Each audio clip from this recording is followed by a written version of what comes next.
So before we get started, check out the following links in the description box below as highlighted in the image shown. So you'll be able to get our past papers, our link to our official website, link to accreditations, our link to donation page, and contact details in the description. So once you'll be watching a certain video of any lesson or of any past paper, you'll be able to get all these links, and you can be able to get to download past papers, to reach to our official website. You'll be able to see links to our accreditations so that you can see which authorities have accredited us. You'll be able to reach to our donation page as well as our contact details. So our number 4 of the Rchrp November 2023 past paper. So let's go straight to number 4A. So question 4A says, explain 5 reasons that may necessitate internal coaching in an organization. Explain 5 reasons that may necessitate internal coaching in an organization. So what are some of the things that will make an organization go for internal coaching rather than going for external coaching, so to say? So let's have a look at our points here. Here are 5 reasons that may necessitate internal coaching in an organization. So number 1, we have cost-effective and scalable. Internal coaching will always be cost-effective. Remember, you are using people from within the organization.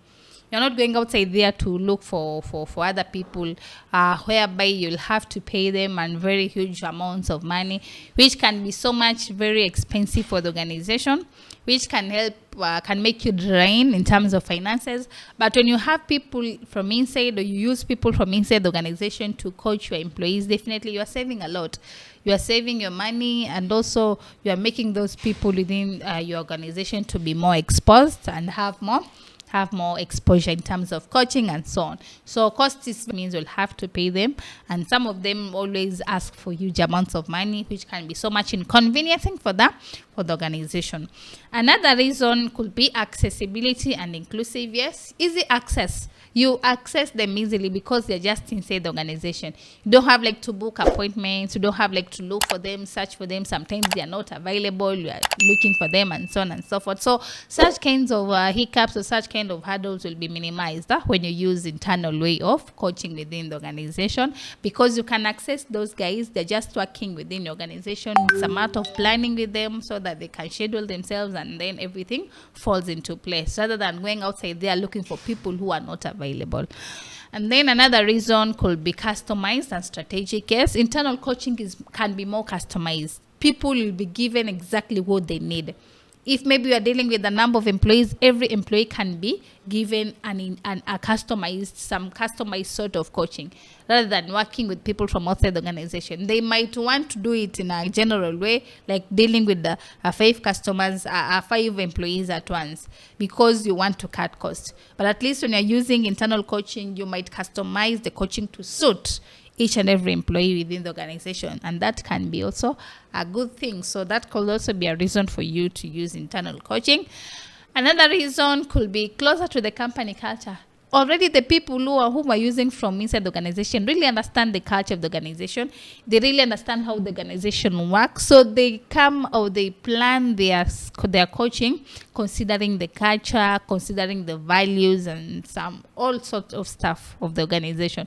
Rather than working with people from outside the organization who are not used to the culture, who do not know what a culture is, the culture of the organization is all about. So working with such people can be a bit challenging. But at least when you get the coaches from inside the organization, that can save you a whole lot of work. So that can be also a reason as to why organizations go for internal coaching. And then more accessible, of which we had already discussed about accessibility. Internal coaching is more accessible compared to external coaching. That can be a reason as to why a company uses internal coaching. More affordable. More affordable is more of cost effective. It's very cheap. Remember, you use your employees, people already your employees. You don't have to pay them extra, not unless you just give them a small allowance as an appreciation. But looking for a person from outside, that means these people have to be paid. And some of them will call, or some of them will need a lot of money, which can be so much inconveniencing.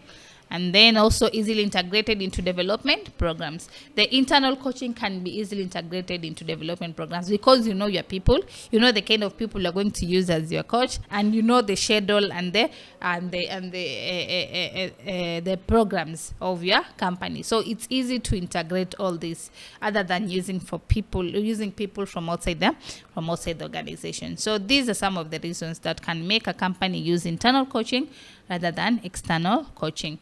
And then also it develops leadership and talent. Those people who coach, finally they develop into leaders. They develop into very good and potential talents for your organization. And those people also who receive the coaching also are being prepared for future responsibilities, for future leadership, for future talents, and so on and so forth. So it's like a good thing all under the same thing. The people who are being used for coaching are also exploring more. They are garnering more experience. The people who get the coaching are also growing in terms of skills, in terms of knowledge, and so on and so forth. So internal coaching will be better than external coaching on such perspectives. And then also it helps to build a coaching culture. Using internal coaching will help to build a coaching culture within the organization. Using the people from the organization to do the coaching basically will help you to build a coaching culture rather than going outside there and look for such people. First of all, people within the organization who feel can do that job will feel like this people, or maybe the organization or the executives or the managers, do not trust us. That is why they leave us here, they go look for services outside. But at least when you give chance to those people who can coach, they do the coaching, you are also giving them a sense of value. They feel valued, they have that sense of belonging, of which that can also be good and can really result into a lot of positivities for your organization. It also increases engagement and retention. Yes, if you coach from inside, you increase engagement and retention between the people who do the coaching and the people who receive the coaching. And that also will build more a good relationship, good rapport between the workers within the organization, and the organization grows that way. So those are some of the factors that we have, which will make you go for internal coaching rather than external coaching. And then you have question 4B. Here it is. Assess the challenges a counselor may face while working in an non-counseling agency. What are some? What are some of the challenges a counselor may face when working in an non-counseling agency? That is what we want to have a look at. So our points are as follows. When working as a counselor in a counseling agency, counselors may encounter several challenges.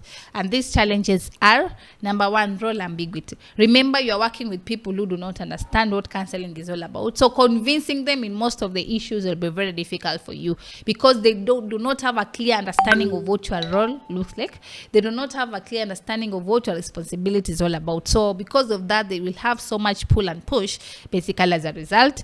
You also have lack of resources because they do not understand what counseling entails. So sometimes you might need resources, they are not available because those people lack clear understanding of what your role is all about. Also, you can get resistance to counseling services because not all people are open to counseling. Some other people basically are just so much rigid and resistant. So if you're working with a non-counseling agency, definitely most likely you're going to face what you call resistance to most of the people as far as counseling services is concerned. That also becomes a challenge that you'll encounter as a counselor.